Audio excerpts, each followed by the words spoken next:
We are proud to welcome you to 2015 NCLR Special Session with Senator Bernie Sanders. Please welcome NCLR President and CEO, Janet Murguia.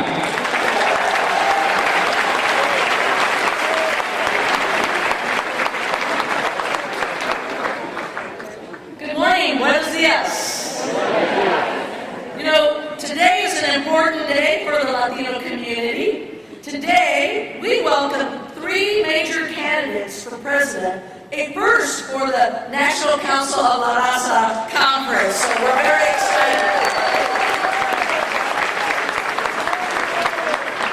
And honestly, it is all of you that has made that possible.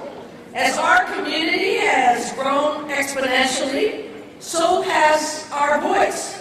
As our community's visibility has increased, so has our influence.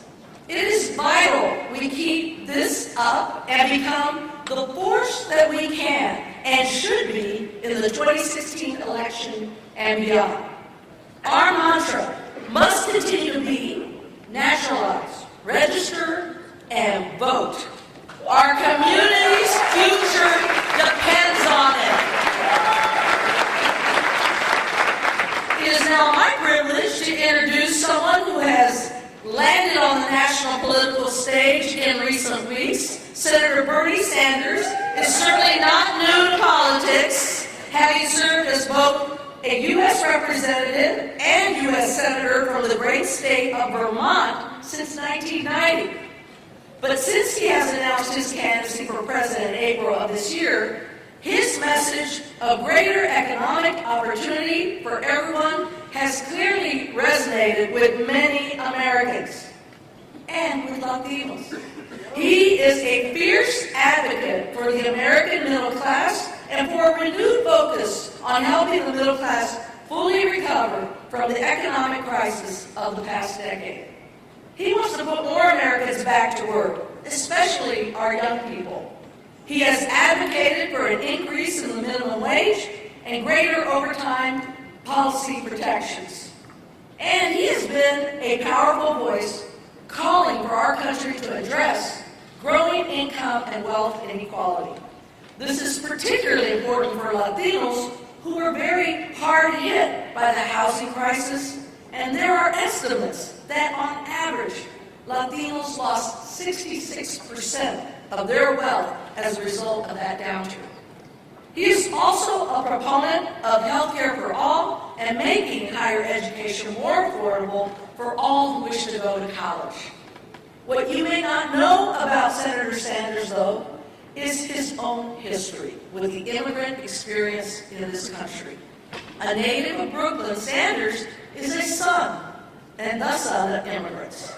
His father emigrated from Poland and lost his family during the Holocaust. And his mother was the daughter of Jewish immigrants also from Poland. He has been a supporter of comprehensive immigration reform and the DREAM Act, with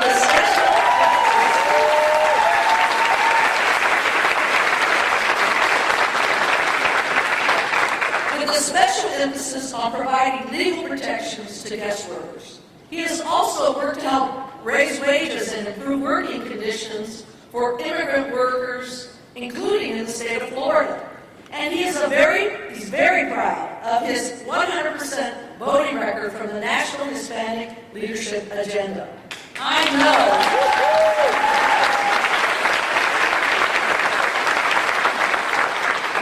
know that we are looking forward to hearing from him and from getting to know him even better. Please join me in welcoming Senator Bernie Sanders.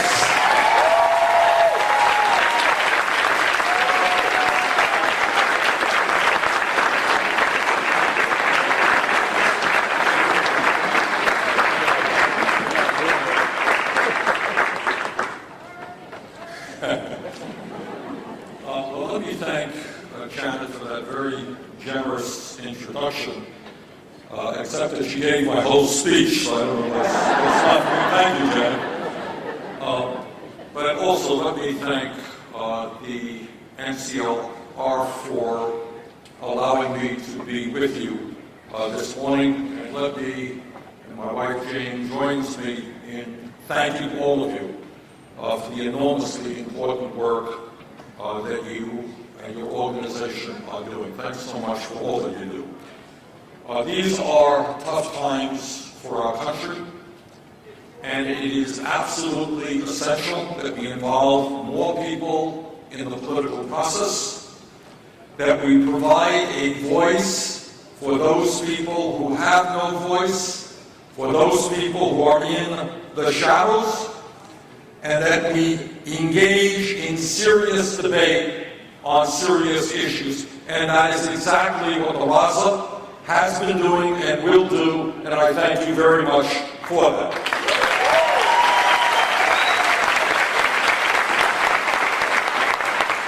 This morning, in the brief time that I have, I want to focus on three issues. I want to talk about the stain of racism in this country. I want to talk about the need for real immigration reform. And I want to talk about economic policies that address the grotesque level of income and wealth inequality in America.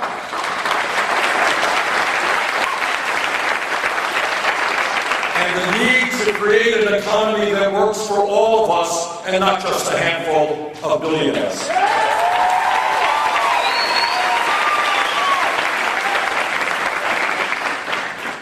Brothers and sisters, throughout history, for whatever reason, and I'm not a psychiatrist, racism has been a stain on human existence.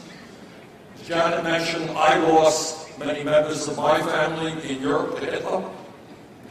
And we know that all over this world, including the United States, including North America, racism has existed and done terrible things. And this issue was raised, interestingly enough, just a few days ago, when Pope Francis, one of the very great leaders in this world today, stated, and I quote, "I humbly ask forgiveness, not only for the offense of the church herself, but also for crimes committed against the native people during the so-called conquest of America," end of quote. That's Pope Francis.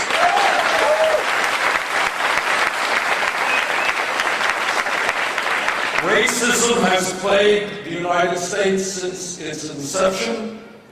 The atrocities committed against the native people are unspeakable, as is the abomination of slavery perpetrated against people of African descent.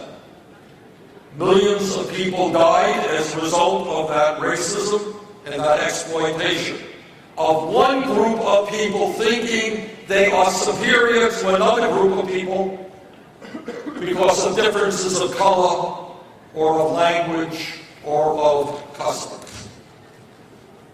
But racism in our country has not only impacted Native Americans and African Americans, as you all know, it has impacted people who come to this country from Asia, from Ireland, from Italy, from countries all over the world. Racism has plagued this country for centuries. We should be proud, however, that in recent decades we have made significant progress, real progress, in overcoming racism and in defeating it, in creating a country where we judge people, as Martin Luther King Jr. reminded us, not on the color of their skin, not on the language they speak, not on the country where they came from, but on their character and qualities as human beings.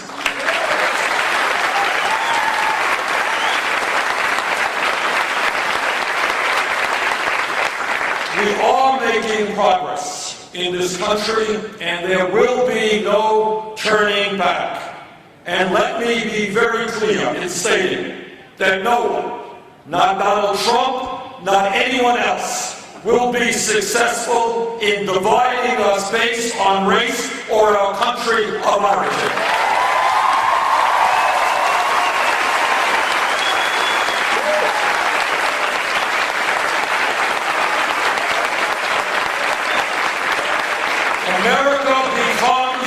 greater nation, a stronger nation, when we stand together as one people, and in a very loud and clear voice, we say no to all forms of racism and bigotry.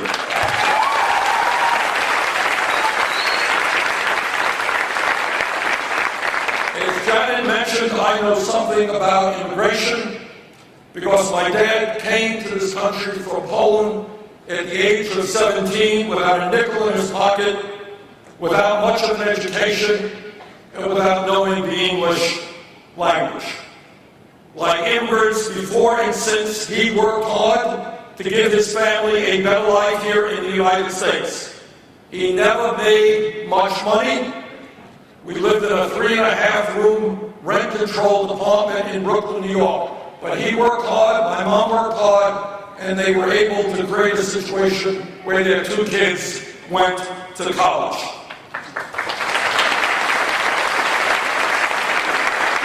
Their story, my story, your story, our story, is the story of America, hard-working families coming to the United States to create a brighter future for their kids. It is a story rooted in family and fueled by hope. It is a story that continues to this day in families all across the United States. My remarks this morning will focus on issues of specific relevance for the Latino community, but also issues which are important to all Americans. But when we talk about the Latino community, and in fact when we talk about America, one critical piece that must be talked about is the need to enact comprehensive immigration reform.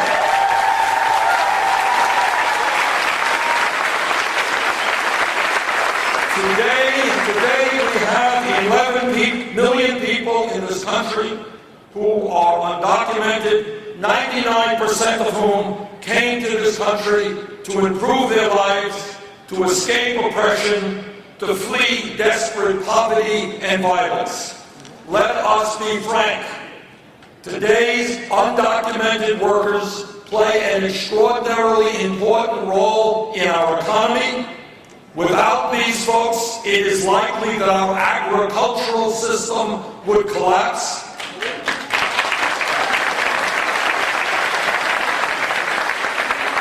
Undocumented workers are doing the extremely difficult work of harvesting our crops, building our homes, cooking our meals, and caring for our children. They are part of the fabric of America.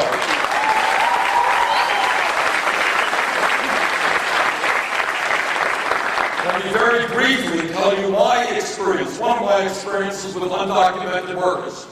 In 2007, I heard about horrendous exploitation in Immokalee, Florida, where undocumented workers grow tomatoes.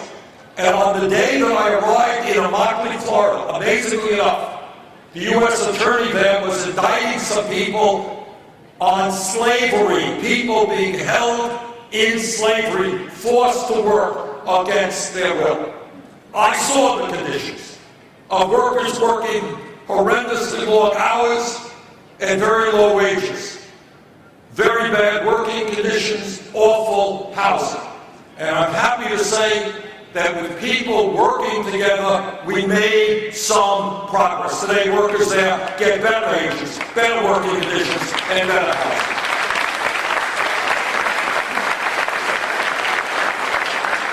11 million people came to this country who are today undocumented so that they could feed their families, escape gang violence, and desperate economic circumstances. Let me also be very clear that people came to this country because they knew that there were jobs here, and if anyone thinks that employers throughout this country did not know that the workers they were hiring were undocumented, they know nothing about what's going on in this country for 50 years.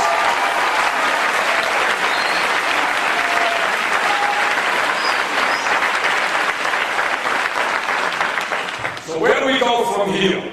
Well, I supported the 2013 comprehensive immigration reform legislation in the U.S. Senate.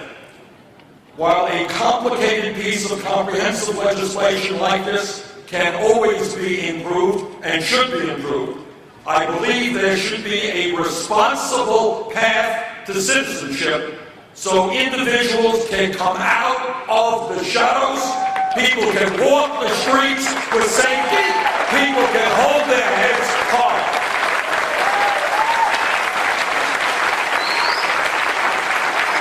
So that people can have the protection of the law and participate fully and openly in American society. The Senate bill attempted to accomplish this important goal, and the time is long overdue for the U.S. House of Representatives to take up immigration reform.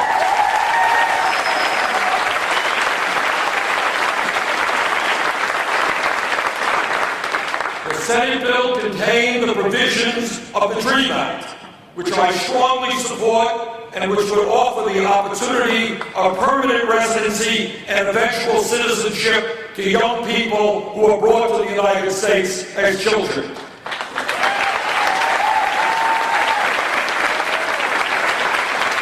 It is my belief that we should recognize the young men and women who comprise the Dreamers for what they are, American kids who deserve the right to legally be in the country they know as home.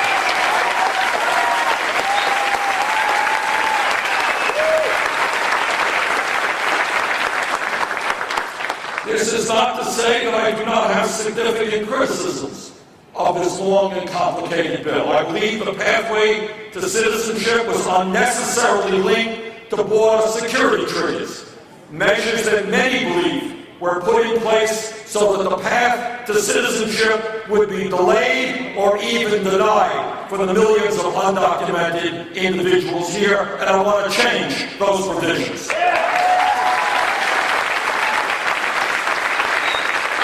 I also believe that the penalties and fines of the bill would be a bar for the poor, essentially preventing them from accessing the path to legal residency and eventual citizenship. To be meaningful, a pathway to citizenship needs to be achievable for the millions of workers at the lower end of the economic ladder. These and other barriers in the bill, including the years, often more than a decade, it would take place to achieve citizenship, make it a flawed piece of legislation, and needs to be improved.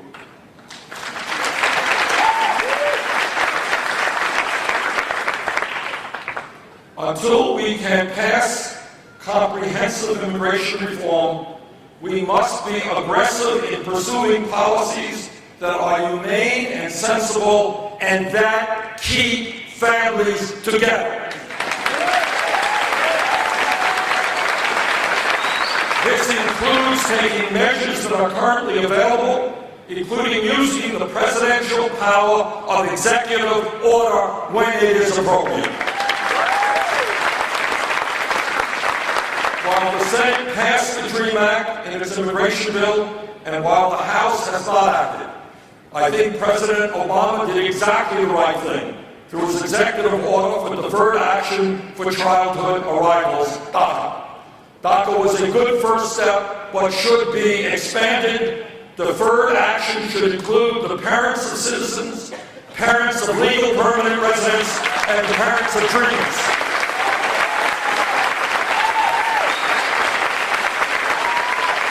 We should be pursuing policies that unite families, not tear them apart.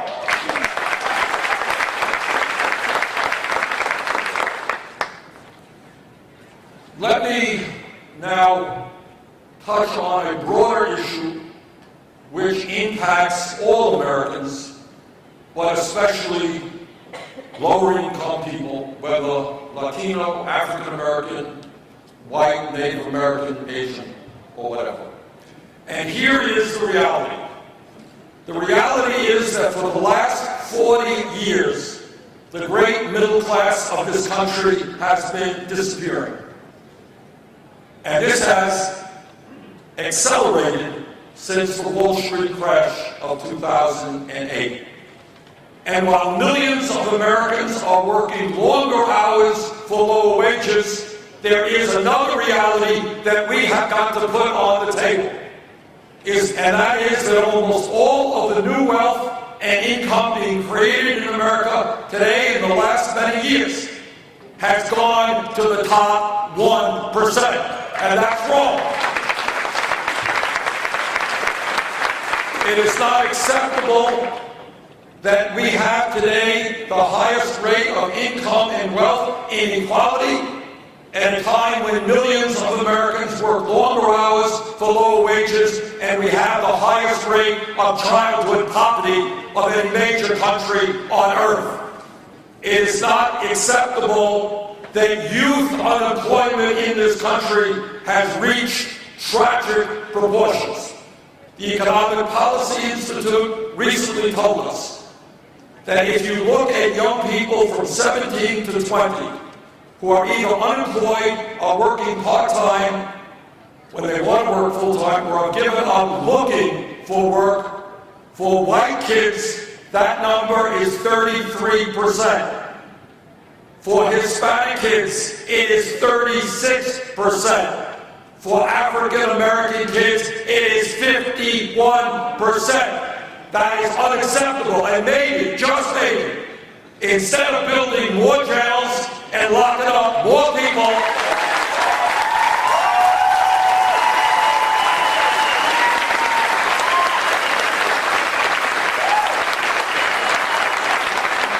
maybe, just maybe, we should be investing in jobs and education for our young people.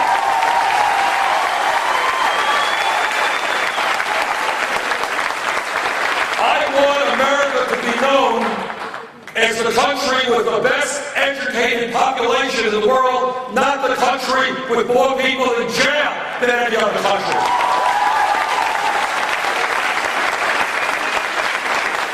And that is why I have introduced legislation both for young people and the general population that creates millions of decent paying jobs, rebuilding our crumbling infrastructure, transforming our energy system away from fossil fuel.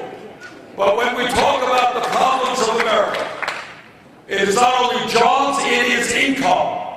We need to raise the minimum wage, which today is a starvation wage of $7.25 to $15 an hour, so that anyone who works in this country does not live in poverty.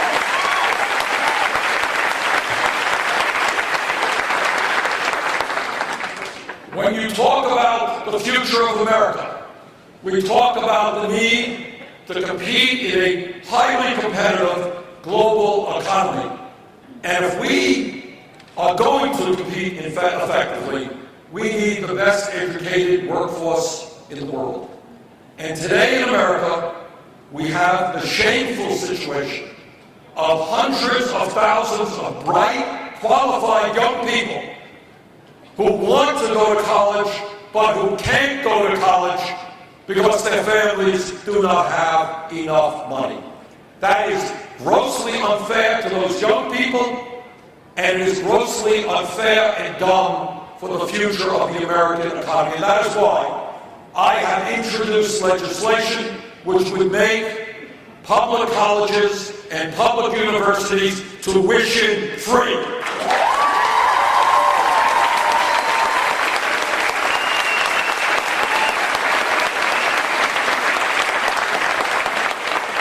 I want to see everyone in this country who has the ability, who has the desire to be able to get the kinds of education they need, and our legislation also deals with the crisis of millions of people struggling under student debt and outrageously high interest rates. In my view, furthermore, to be a great country, our government has got to start protecting working families and not just wealthy campaign contributors.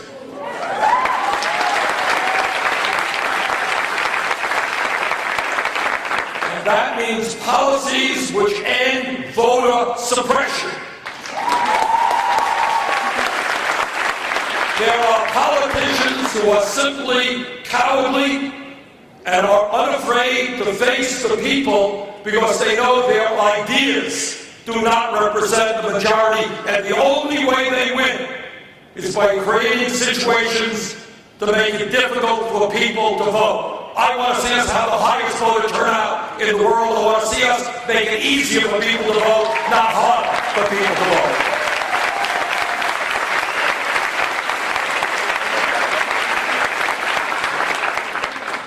The United States is the only major industrialized country that does not guarantee medical and parental leave for its people. That's wrong. When a woman has a baby, regardless of her income, she should be able to stay home with that baby and not be forced to go back to work.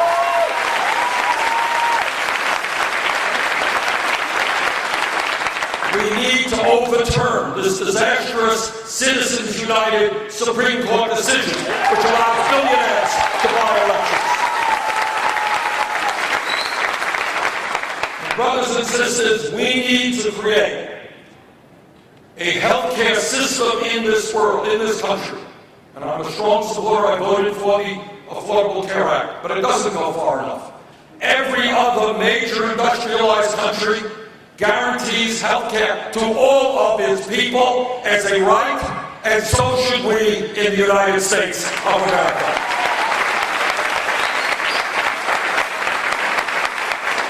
Let me conclude my remarks by simply saying this.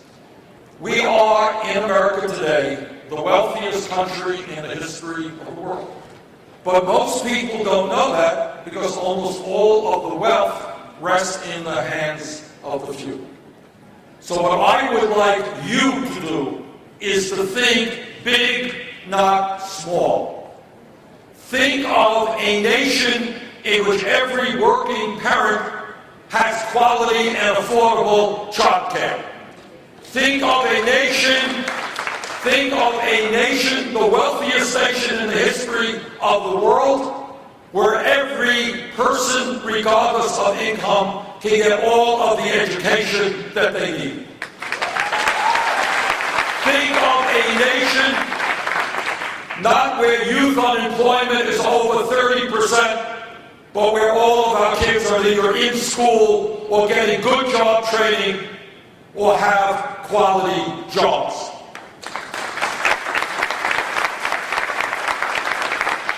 And lastly, but not leastly, think of a nation where every person in this country, no matter their race, no matter their country of origin, no matter their religion, no matter their disability, no matter their sexual orientation, that all of us come together to create the greatest country that anyone has ever seen, a country which works for all of our people, and we do it when we stand together and we do not allow people to divide us.